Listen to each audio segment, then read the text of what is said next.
Hello friends, जय माता दी। आज हम बात करेंगे सिंदूर के बारे में।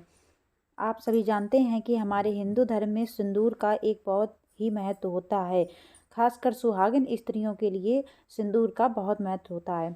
बहुत सी सुहागिन महिलाएं सिंदूर से जुड़ी वास्तुशास्त्र के अनुसार नियम नहीं जानते हैं। आज हम आपको बताएंगे सिंदूर के जो खास नियम बताए गए हैं वो हम आपसे आज चर्चा करेंगे।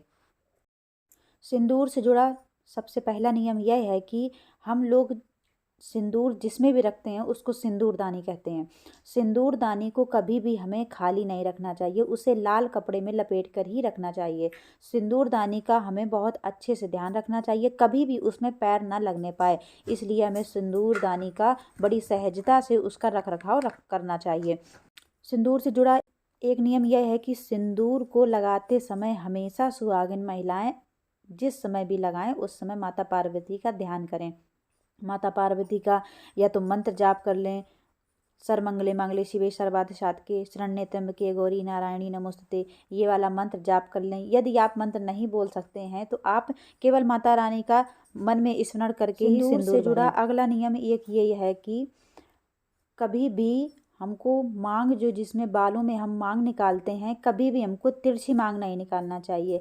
हमेशा नाक के सीधी ऊपर रेखा में बीच में मांग निकालना चाहिए और वहीं पे हमको सिंदूर भरना चाहिए। कभी भी तिरछी लाइन में या तिरछी मांग निकाल कर उसमें मांग नहीं भरना चाहिए। हमेशा माथे के बीचों बीच यानी नाक के बिल्कुल सीधी रेखा में ऊपर मांग निकालना चाहिए और उसी में सिंदूर को भरना चाहिए।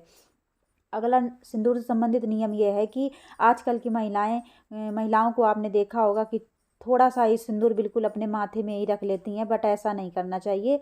मान्यताओं के अनुसार ये कहा जाता है हम मांग में सिंदूर भरेंगे उतनी हमारी पति की लंबी उम्र होती है।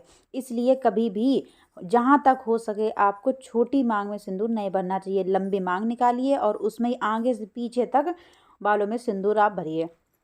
अगला नियम सिंदूर से जुड़ा हुआ, हमेशा अपना सिंदूर ही अपनी मांग में भरना चाहिए। अपने पति के द्वारा लाया हुआ या अपने पैसों से खरीदा हुआ ही सिंदूर अपनी मांग में भरें।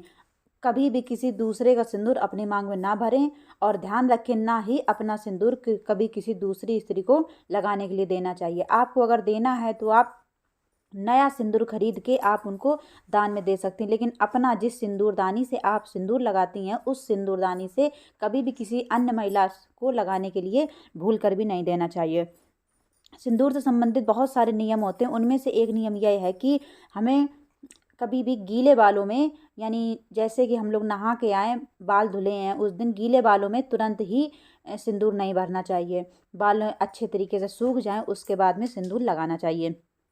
और सिंदूर लगाते समय एक नियम यह खास ध्यान रखें कि जब भी हम सिंदूर मांग में भरें तो हमारे सर पर साड़ी का पल्ला अवश्य होना चाहिए। साड़ी का पल्ला रखिए या रुमाल रखिए या कोई भी वस्त्र आप ऐसा रख सकती हैं, लेकिन खाली सर में मांग नहीं भरना चाहिए। सर के ऊपर कुछ ना कुछ पीछे अगला नियम यह है कि आप गुरुवार को यानी जिसको वीरवार कहते हैं, गुरुवार को आप हो सके तो आप पीला सिंदूर भरिए। पीला सिंदूर जिसको वंदन भी कहा जाता है, उस दिन भरना शुभ माना जाता है। वैसे आप हर दिन कोई भी आप जिस कलर का भी, मैरून कलर का या लाल कलर का या कुछ रानी कलर का, जैसे भी आप भरना चाहें सिंदूर आप भर सकती हैं, लेकिन गुरुवार को पीला सिंदूर यानी जिसको बंधन कहते हैं वो भरना कभी कभार है। सिंदूर लगाते समय गिर जाता है या हाथ से फिसल जाता है या कभी बच्चे गिरा देते हैं, तो उसमें हम जो नीचे गिरा हुआ सिंदूर है उसको क्या करना चाहिए, तो उसके लिए भी ये नियम है कि कभी भी नीचे सिंदूर अगर गिर जाए तो उसको किसी कपड़े की सहायता से या अपने साड़ी के पल्लू की सहायता से उसको समेट लीजिए, उसको माथे से लगाइए,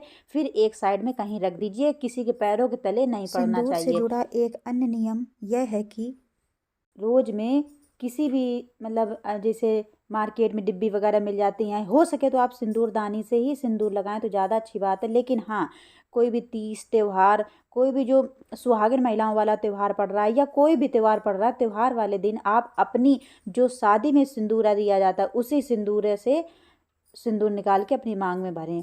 आप प्रतिदिन कोई भी कैसा भी सिंदूर भर सकती हैं, जैसे आप डिब्बी में निकाल के रख लेते हैं, रोज रोज नहीं खोलते क्योंकि उसको हम लोग लाल कपड़े में लपेट के बड़े सुरक्षित और सहजता से रखा जाता है। उसको हमें अपने पूरे जीवन भर चलाना चाहिए। जो शादी का सिंदूरा होता है उसके साथ बड़ी सावधानियां बरतनी चाहिए। इसलिए शादी का सिंदूरा से कोई भी त्यौहार पड़े उस दिन आप शादी वाले सिंदूरा से ही मांग को भरें। सिंदूर से संबंधित अगला नियम एक यह भी है कि हम लोग जब पूरे बाल बांध लें या चोटी करना चाहते हैं या जूड़ा लगाना चाहते हैं या खुले रखना चाहते हैं, जैसा भी आप स्टाइल के रूप में अपने बाल रखना चाहते हैं, पूरे बाल संवार लें। पूरे बाल संवारने के बाद में हमको सिंदूर मांग में भरना चाहिए। मांग में सिंदूर भरने के बाद में फिर हम लोगों को बालों में कंघी नहीं लगाना चाहिए। फ्रेंड्स, सिंदूर से संबंधित हमारे शास्त्रों में बहुत से नियम हैं जो कि मैं एक आगे आने वाली वीडियो में आपको प्रोवाइड करा दूंगी। इसमें सारे नियम बताने से वीडियो बहुत लंबी हो जाती, इसलिए मैंने इसमें कुछ नियम रखे हैं। आगे के कुछ नियम हम आपको नेक्स्ट वीडियो में प्रोवाइड कराएंगे। आशा करते हैं ये वीडियो आपको अच्छी लगी होगी। अगर आपको वीडियो अच्छी लगे तो वीडियो को लाइक करें, चैनल को सब्सक्राइब करें।